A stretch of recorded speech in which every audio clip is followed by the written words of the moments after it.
Hey everyone, it's Genene and welcome to day 4. This is your midpoint for our 7 days of yoga challenge, gentle energy. We have 5 yoga poses for you today and I'm going to get you right into the first one.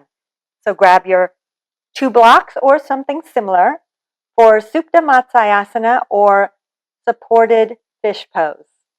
You're going to set your blocks up this way. One block is for your head, so see, easy. Could be a blanket. One block for right in between the middle of your shoulder blades. So here, it's not going to be down here and it's not going to be there.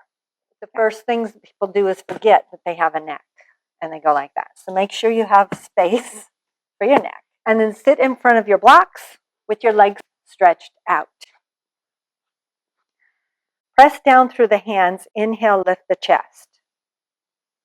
Keep that length in the chest, not arching the back, but lengthening through a neutral spine and start to lean back and make sure you have it in between your shoulder blades.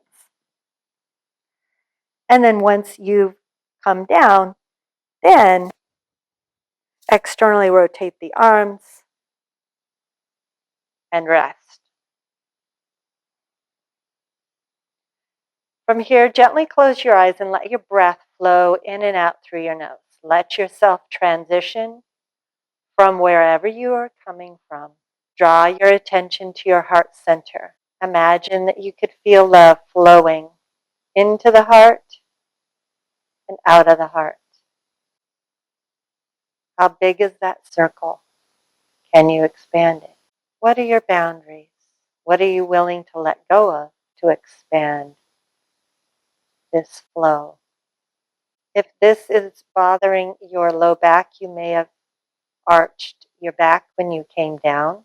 And to adjust, you can bend your knees, slightly lift your hips, and lengthen the tailbone so that you're now more on the tailbone and the sacrum.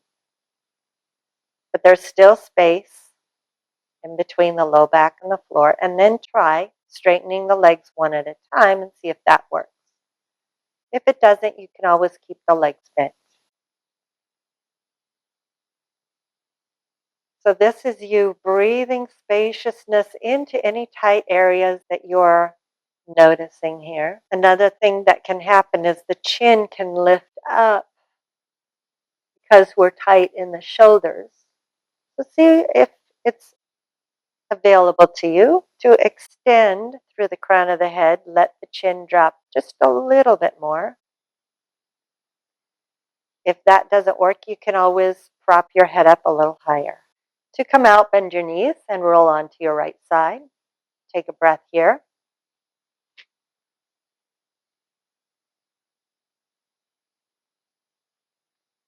And then use the strength of your arms to press yourself up. And we don't need our blocks anymore, so get them out of the way.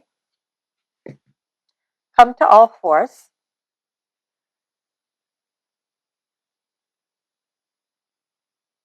And now walk your hands forward.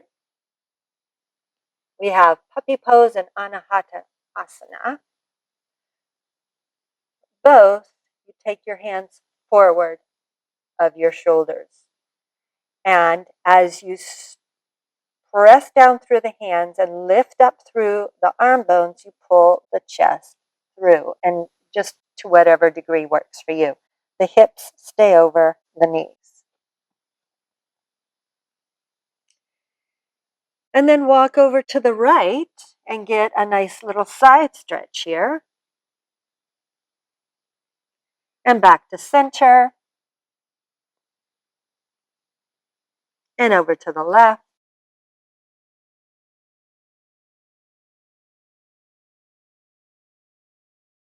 And back to center.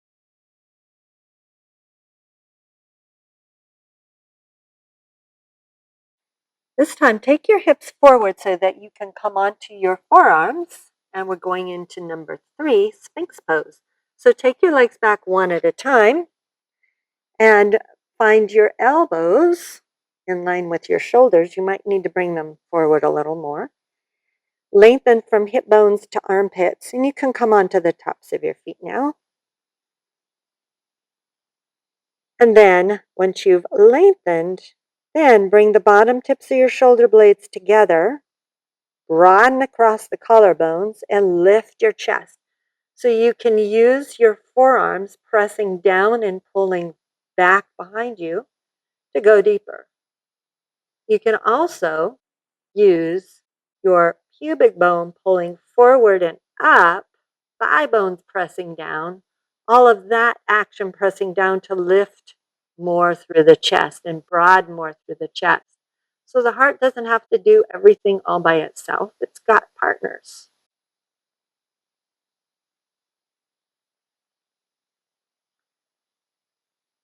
And now inhale, lift again, and exhale, bow forwards a bit. Get more length. Keep that length. Inhale, lift up. Now let's try that one more time. Bow forwards on an exhale. Pull the belly in so you're supporting this action with your core. And then inhale, lift up. See if that changed anything. Do you feel more stretch? Where do you feel it?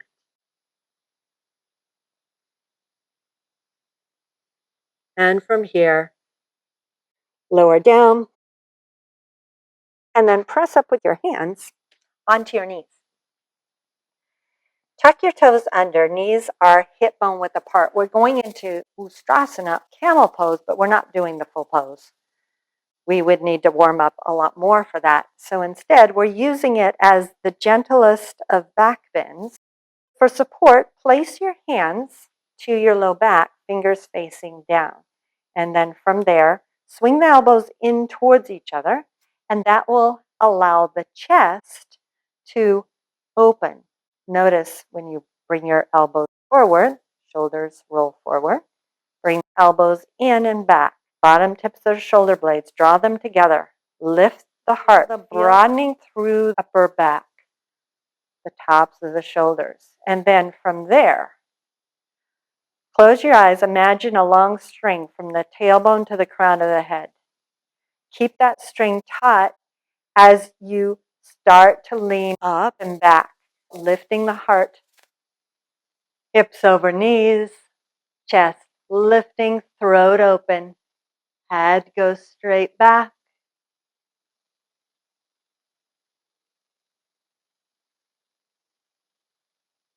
And then inhale, release, and come down onto your heels. We're going back to our first pose. For the last pose, it's going to be the first pose again. Grab your two blocks. Now, if you are looking for more information and a full-on explanation, modifications, much more instruction on camel pose, I have a whole tutorial on my website. I encourage you to check that out. I give just a lot more information. And now, grab your two blocks just like we did before. So this is your big reward. You get to feel how much you've changed over these past few minutes. Make sure you remember that you have a neck. Make sure that you remember that you don't want to put this block in your low back.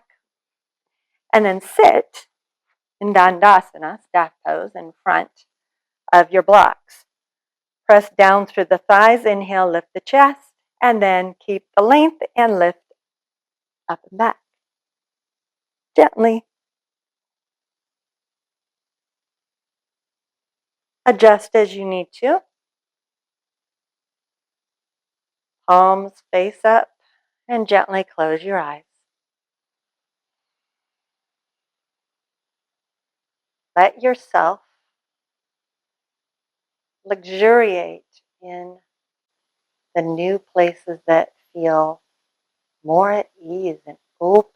Return to your image of you and your heart center and the love flowing out and in, and see where it's at now.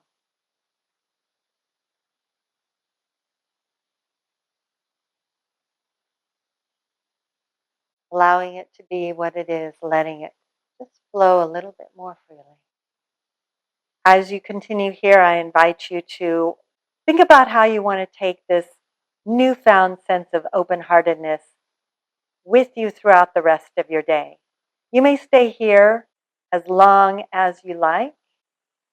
Thank you so much for joining me, and thank you in advance for subscribing to help grow my channel and clicking that like button to let me know you want more content like this. Looking forward to seeing you very soon. Namaste.